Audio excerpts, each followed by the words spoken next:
بسم اللہ الرحمن الرحیم۔ اللہم صلی علی محمد و آل محمد۔ ایک شخص حضرت امام جعفر صادق علیہ السلام کی خدمت اقدس میں حاضر ہوا اور کہنے لگا، اے حجت خدا، ہمارے ہاں کچھ لوگ کہتے ہیں کہ حضرت حوا علیہ السلام کو حضرت آدم علیہ السلام کی بائیں جانب کی آخری پسلی سے پیدا کیا گیا، کیا یہ لوگ سچ کہتے ہیں؟ حضرت امام جعفر صادق علیہ السلام نے جواب میں فرمایا کہ خداوند متعال کی ذات اقدس اس بات سے کہیں بلند و بالا تر ہے جو اس بات کے قائل ہیں۔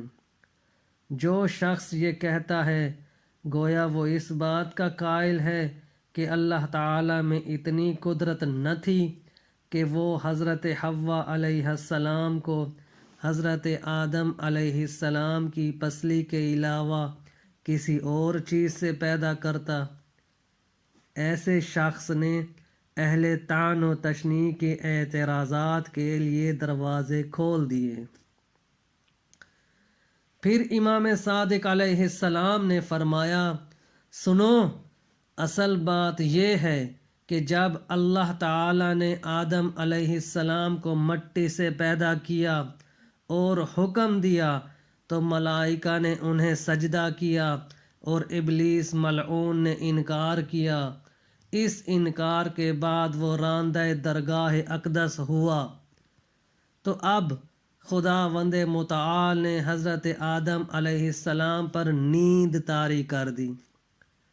پھر ایک نئی مخلوق حضرت آدم علیہ السلام کے لیے پیدا کی اور اس نئی مخلوق کو حضرت آدم علیہ السلام کے پہلو میں لٹا دیا تاکہ عورت مرد کے تابع رہے، اور اب یہ نئی مخلوق یعنی جناب حوا علیہ السلام حضرت آدم علیہ السلام کے پہلو میں کروٹ بدلنے لگیں کہ جس سے حضرت آدم علیہ السلام کی آنکھ کھل گئی، اور حوا کو خداوند متعال نے حکم دیا کہ آدم سے دور ہو جاؤ، تو جناب حوا حضرت آدم سے دور ہو گئیں۔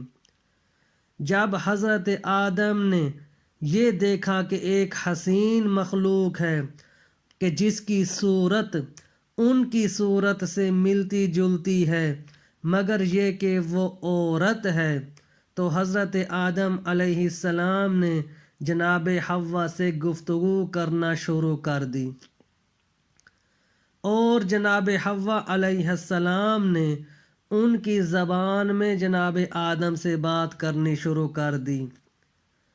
حضرت آدم علیہ السلام نے ان سے پوچھا، تم کون ہو؟ جواب میں جناب حوا علیہ السلام نے کہا، میں ایک مخلوق ہوں کہ جسے اللہ نے پیدا کیا ہے جیسا کہ اس نے آپ کو پیدا کیا ہے۔ اس وقت حضرت آدم علیہ السلام نے کہا، اے پروردگار، یہ حسین سی مخلوق کون ہے کہ جس کی قربت، جس کی دید میرے لیے باعث انس ہے؟ اللہ نے فرمایا، یہ میری کنیز حوا ہے، کیا تم چاہتے ہو کہ وہ تمہارے ساتھ رہے، تم سے باتیں کرے، تمہارے حکم کی تعمیل کرے؟ تو جواب میں حضرت آدم علیہ السلام نے کہا، ہاں اے خداوند ذات اقدس، میں یہ چاہتا ہوں، اگر تو نے ایسا کر دیا تو جب تک میں زندہ رہوں گا تیرا شکر گزار رہوں گا۔ خداوند متعال نے فرمایا، اگر ایسا ہے تو تم مجھ سے اس نئی مخلوق یعنی جناب حوا علیہ السلام کے لیے درخواست کرو اور پیغام دو، اس لیے کہ یہ میری کنیز ہیں اور خواہش نفسانی کے لیے بھی مناسب ہیں۔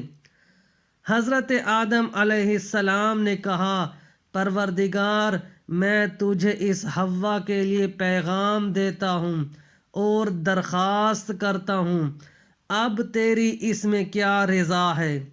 خداوند عالم نے فرمایا میری رضا یہ ہے کہ تم اس کو دین کی باتیں سکھاؤ۔ آدم علیہ السلام نے کہا اے ذات پروردگار اقدس، اگر تو یہ چاہتا ہے تو میں اس کے لیے تیار ہوں۔ خداوند متعال نے فرمایا میری مشیت بھی یہی ہے، میں نے اس کا نکاح تم سے کر دیا ہے، اب تم اس کو اپنے ساتھ ملا لو۔ یہ سن کر حضرت آدم نے حوا سے کہا میرے پاس آؤ۔ جناب حوا نے جواب میں کہا کہ میں آپ کے پاس نہیں آتی بلکہ آپ میرے پاس آؤ۔ پس خداوند متعال نے حضرت آدم کو حکم دیا اٹھو اور تم حوا کے پاس جاؤ۔ اگر ایسا نہ ہوتا تو عورتیں ہی مردوں کو اپنے نکاح کا پیغام دیا کرتیں۔ پس یہ حقیقت ہے کہ جناب حوا علیہ السلام ایک الگ سے بطور مخلوق خلق کی گئیں۔ والحمد للہ رب العالمین۔